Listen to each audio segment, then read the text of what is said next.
건축물 해체제도의 현황과 문제점을 파악하기 위해 최근에 간담회를 가지셨는데요. 네네. 평택시 현황은 어떤가요?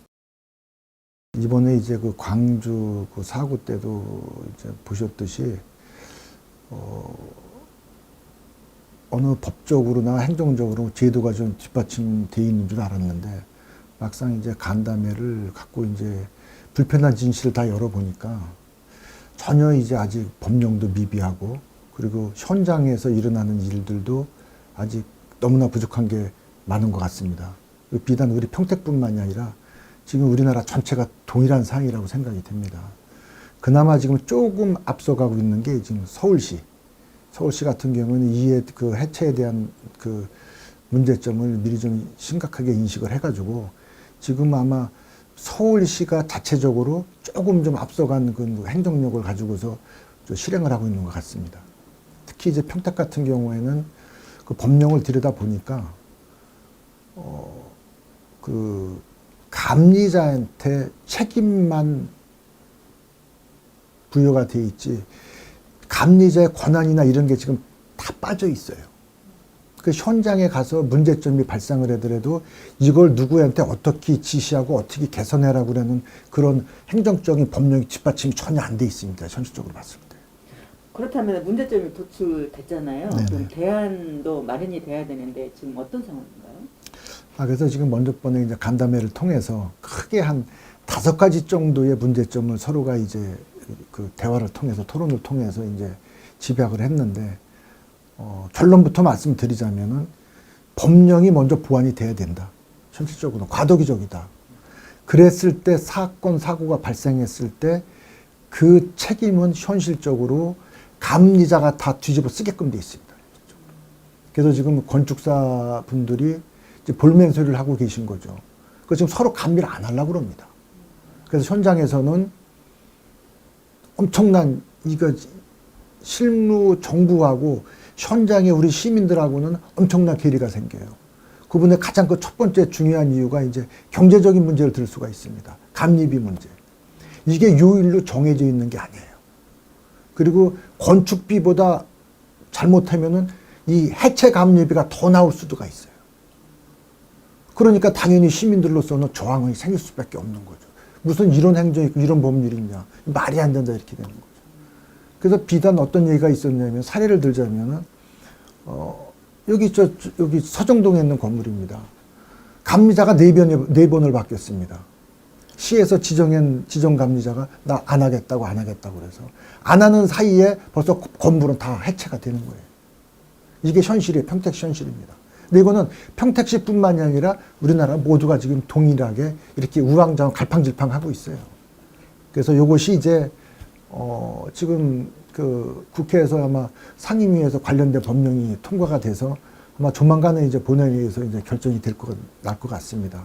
그러면은 그나마도 미비한 점들이 보완이 돼가지고서 아마 밑에는 시행령도 내려고 그러겠죠. 저도 이제 공부를 하다 보니까 같이 토론회 공부를 하다 보니까 이렇게 법률이 복잡하지 않더라고요. 누구나 보면 이게 무슨 소리인지 알아들 수 있겠고 이런 부분만 이제 한 5가지 정도 이 부분만 이제 우리 건축사 실무진들하고 이해관계자들입니다. 그분들은요. 자기 생업이랑 직결된 분들이에요. 그걸 강제적으로 할 수는 없는 거고 뭐 재능 기부하라고 할 수도 없는 거고.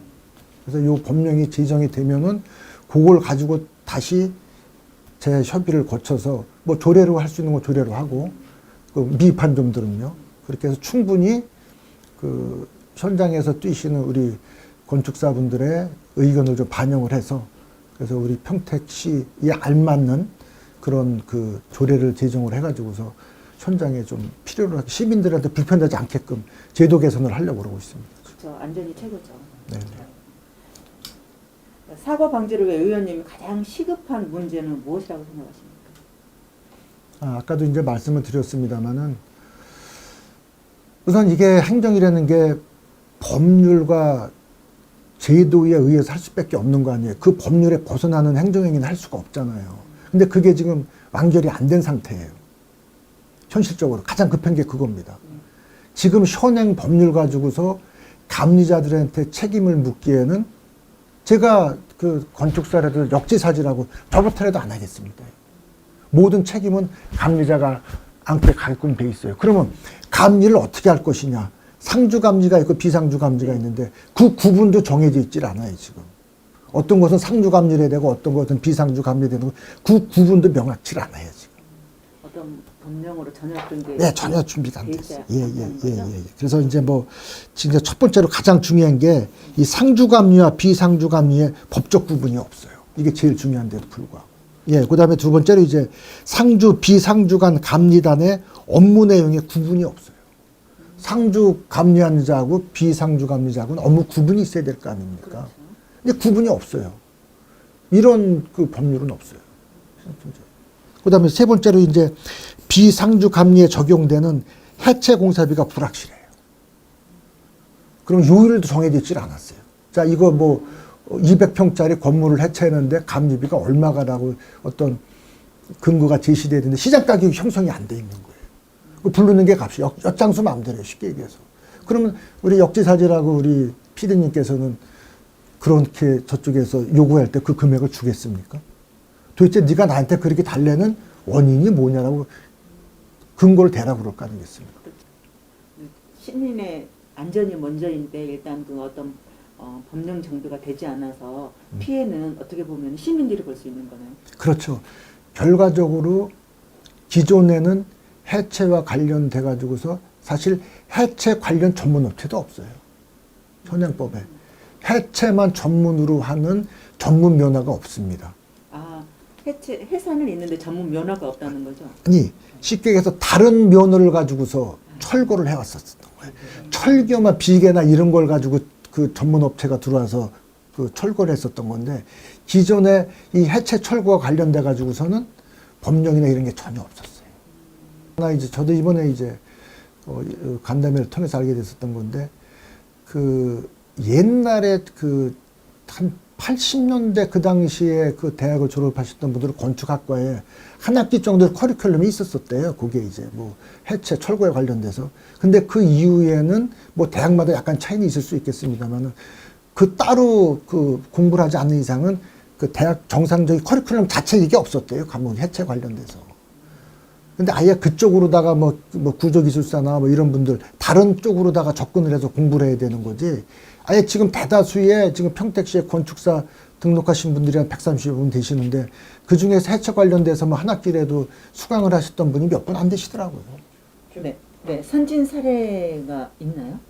아직까지는 뭐 거기까지는 정부도 그렇고 저희도 그렇고 아직 거기까지 접근을 못했습니다. 솔직히 말씀드려서 이게 갑자기 지금 이제 사회 문제화되고 이렇게 현장에서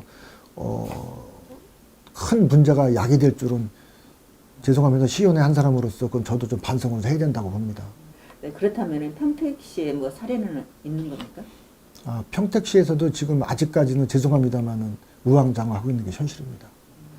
그래서 기본적으로 요 법령이 국회에서 통과가 돼서 내려오면 거기에 시행령에 따라서 이제 보완을 해서 대응을 하겠다. 그게 지금 평택시 입장입니다. 끝으로 하고 싶은 말씀 있으시다면요. 그래서 우리 평택 시민들께서 이제 상당히 혼란이 있을 것이라고 생각이 됩니다. 갑자기 내 건물을 철거를 하는데 철거 계획서를 지금 제출을 해야 돼요. 철거 계획서를 만들려면 또 비용이 들 것이고, 그 다음에 거기에 따른 감리 비용도 들 것이고, 기존에는 이제 뭐 한 일주일이면 할 거를 이제 뭐 상당 기간이 2배 내지 3배 정도 늘어나게 되니까요. 근데 아무리 그렇다 치더라도 안전이 우선입니다. 안전이 우선. 그렇기 때문에 지금 아직 법령이 좀 미흡하지만은 그것이 보완이 돼서 정착이 될 때까지는 약간의 좀 혼란스러우실 수 있겠지만은 시민들께서 잘 협의를 통해서 잘 이겨내셨으면 그런 바람입니다.